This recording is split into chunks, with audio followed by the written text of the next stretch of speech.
మన దేవాలయం దగ్గరికి. సో టెంపుల్ లోపలికి అయితే వెళ్ళేద్దాం ఇప్పుడు.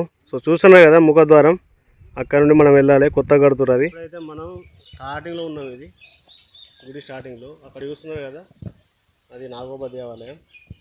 ఇది ఎంట్రెన్స్లో ఈ ద్వారం నిర్మించారు కొత్తగా. సో ఇప్పుడైతే మనం లోపలికి అయితే వెళ్దాం. కొత్త కడుతురు. సో ఇవంతా చుట్టుపక్కల ప్రహారీ కూడా కొత్తగా ఉంది. సో మనం ఎంతగానో వెయిట్ చేస్తున్నాం నాగోబా దేవాలయం. ఇది ఎంత ఎంత అద్భుతంగా ఉందో చూడండి ఇక్కడ. సో ఇక్కడ మొత్తం ప్రహారీ కొత్తగా నిర్మిస్తుంది. ఇది ఇంకా ఇది పూర్తి కూడా కాలేదు. పూర్తి అయితే ఇంకా చాలా బాగుంటుంది ఫ్రెండ్.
ఇక్కడ ఎలా వెలిశాడు ఒకసారి తెలుసుకుందాం.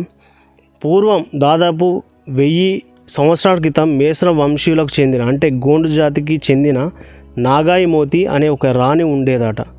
నాగాయి మోతికి నాగేంద్రుడు కలలో కనపడి నేను నీ గర్భాన పాము రూపంలో జన్మిస్తానని చెప్పాడట. అలా కల్లో చెప్పిన నాగేంద్రుడు నాగాయి మోతికి నాగేంద్రుడు జన్మించాడు. పెరిగి పెద్దయ్యాడు కూడా. తర్వాత నాగాయి మోతి రాణి తమ్ముడి కూతురు గౌరీతో వివాహం జరిపించింది. అయితే ఒకరోజు నాగాయి మోతి ఆజ్ఞ మేరకు గౌరీ నాగేంద్రుడు కలిసి గోదావరికి పోతుండగా ఒక ప్లేస్లో పాము ఉడు రూపంలో కనిపించిందట. అదే మనం ఇప్పుడు చూస్తున్న ఊరు ఉడుంపూర్.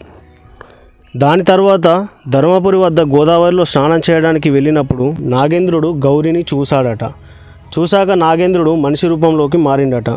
పేరు ప్రతిష్టలు కావాలో సాంప్రదాయాలు కావాలనగా గౌరీ సాంప్రదాయాలను లెక్క చేయకపోవడంతో తిరిగి నాగేంద్రుడు పాముగా మారాడట. నాగేంద్రుడు పాముగా మారాక గౌరీ సత్యవసి గుండంలో కలిసిపోయిందట.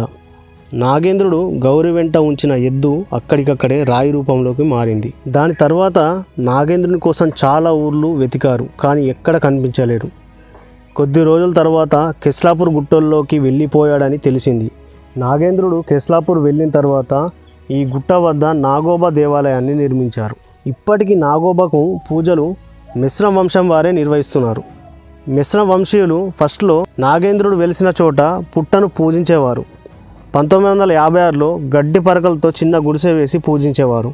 2022లో ఇప్పుడు మనం చూస్తున్న గుడి ఏదైతే ఉందో అది నిర్మించి ఎంత అద్భుతంగా చేశారో చూడండి. ఇది గవర్నమెంట్ ఆధీనంలో కాకుండా మేసర వంశీయులు తమకు తోచినంత సాయం, అంటే మనిషికి 5,000 కానీ 10,000 కానీ చందా మాదిరిగా వేసుకొని ఈ గుడిని నిర్మించుకున్నారు.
మనం కలమడు బ్రిడ్జ్ మీద ఉండి మాట్లాడినాం కదా, ఇక్కడ నుండి అక్కడికి 80 కిలోమీటర్ల దూరం ఉంది. ఇప్పటికైతే మేము వచ్చినాము అక్కడ నుండి.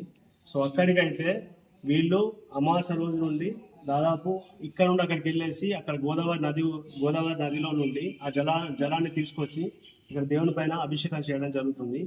వీటికి వస్తే మీకు తెలుస్తుంది ఫ్రెండ్స్ ఎంత బాగుందో. చాలా అంటే చాలా బాగుంది. మీరు చూసుకోవాలంటే ఇక్కడ ఫొటోస్ కూడా ఇవ్వచ్చు. గంగా నది నుండి ఇక్కడ ఎన్ని రోజులు జాతర జరుగుతుందో, ఎట్లాంటి జాతర జరుగుతుందో, ఎట్లా ఉంటుంది, ఆ ఫొటోస్ మొత్తం ఇక్కడ మెన్షన్ చేశారు. చాలా అంటే చాలా అద్భుతంగా కట్టింది అయితే గుడి. సో ఎప్పుడు వద్దాం అనుకుంటున్నాం. సో ఈ రోజు అయితే మాకు దేవుడు దారి చూపించాడు, వచ్చేసాను ఇక్కడికి.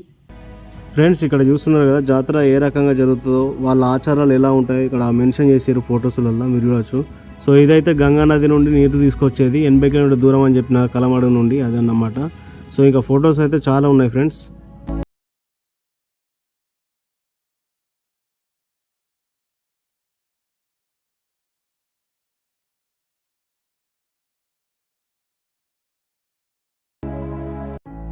సో ఫ్రెండ్స్ ఇది చరిత్ర. ఈ చరిత్ర కాదు ఇంకా చాలా ఉంది చరిత్ర. దీని గురించి అయితే నేను సగమే చెప్పేసిన కెస్లాపూర్ గురించి. సో ఊరు మాత్రం చూస్తున్నారు ఫ్రెండ్స్, చాలా అంటే చాలా ఇల్లు తక్కువ ఉంటాయి ఇక్కడ, జనాభా మాత్రం చాలా తక్కువ.